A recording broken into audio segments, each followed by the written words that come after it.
অনাদিকালে গোবিন্দ সর্বকালের পরম কারণ,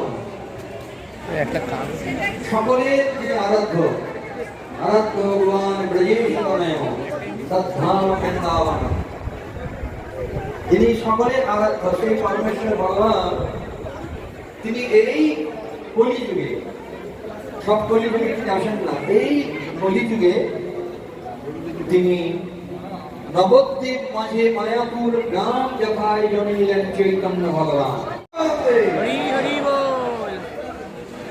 গৌর হরি, রাধা কৃষ্ণ, রাধা কৃষ্ণ একাত্ম দুই দেহ ধরি অনন্ত বিলাসের আস্বাদন করে। এই সংকীর্তন যে যোগ্য, এই সংকীর্তনের মাধ্যমে পরমানন্দ লাভ হয়। এমন কোন স্থান নেই যেখানে নিত্যানন্দ প্রভু তার পার্শ্বদ বৃন্দের পদচিহ্ন পড়েনি। এই পানিহাটি হচ্ছে সপার্শ্বদ নিত্যানন্দ প্রভু, সপার্শ্বদ গৌর সুন্দরের পদাঙ্কিত ভূমি। 3 মাস নিত্যানন্দ প্রভু ছিলেন এখানে, মানে একদিনে দেখুন এরকম লীলা, আর 3 মাস ধরে লীলা করেছেন। কত না লীলা হয়েছে, হ্যাঁ, কত না আনন্দ হয়েছে।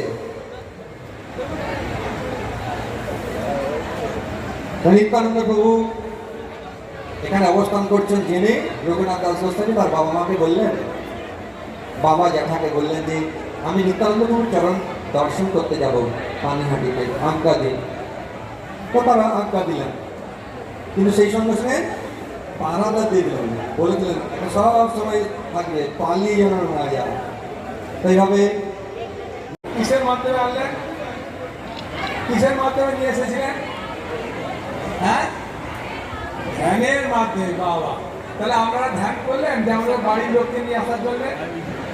হ্যাঁ, বলে বাবা বাড়ির লোককে আমাদের আরো যারা ধ্যান করবো যাতে না আসে। হ্যাঁ, না নিয়ে এলে ভালো, কোনটা? যাতে না আসে তার জন্য ধ্যান করেছেন যে ঠাকুর মঙ্গল কর, ওই জন্য প্রসাদ নিয়ে যাবো যেন ভালো থাকে, গেলে যেন রাগটা না করে। হ্যাঁ, বা খুব সুন্দর। মহাপ্রভু বলুন, উত্তর হচ্ছে না।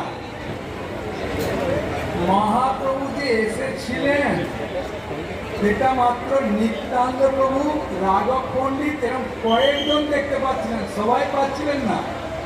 সবাই থেকে নিচ্ছে, গালে নিচ্ছে, সবাই দেখতে কিছু একটা লীলা চলছে, কিন্তু কেউ বুঝতে পারছে না যে কার গালে দিচ্ছে আর কে কার গালে দিচ্ছে। হ্যাঁ, বুঝেছেন? তাই মহাপ্রভু এসেছিলেন, বোঝার উপায়টা কি ছিল?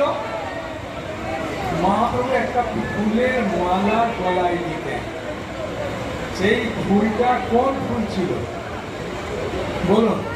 তখন প্রশ্ন উত্তর আর ধরবেন না প্রভু, এতদিন প্রশ্ন উত্তর দেওয়ার পরে পড়াশোনাটা ছাড়লাম, তারপরে স্বামীর কাছে প্রশ্ন উত্তর দিতে দিতে মিথ্যা কথা বলতে হয়, সেখানে কত মিথ্যা কথা বলি তা ঠিক না, আবার এখানেও প্রশ্ন উত্তর। মহাপ্রভু গলায় দমন পুষ্পের মালা ছিল। কি পুষ্প? দমন। তাই ভক্তরা যখন মহাপ্রভু এসেছিলেন,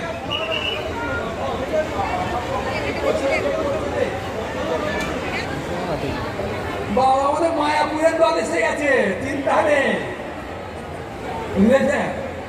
মাতাজি খুব সুন্দর কীর্তন করে। তার দমনা পুষ্পের ফুল ছিল, আর সেই পুষ্পের গন্ধ শুনছে। দমনা পুষ্পের তো মহাপ্রভু এসছে নাকি? তাই মহাপ্রভু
এসেছে হয়ে দৌড় যখন আপনার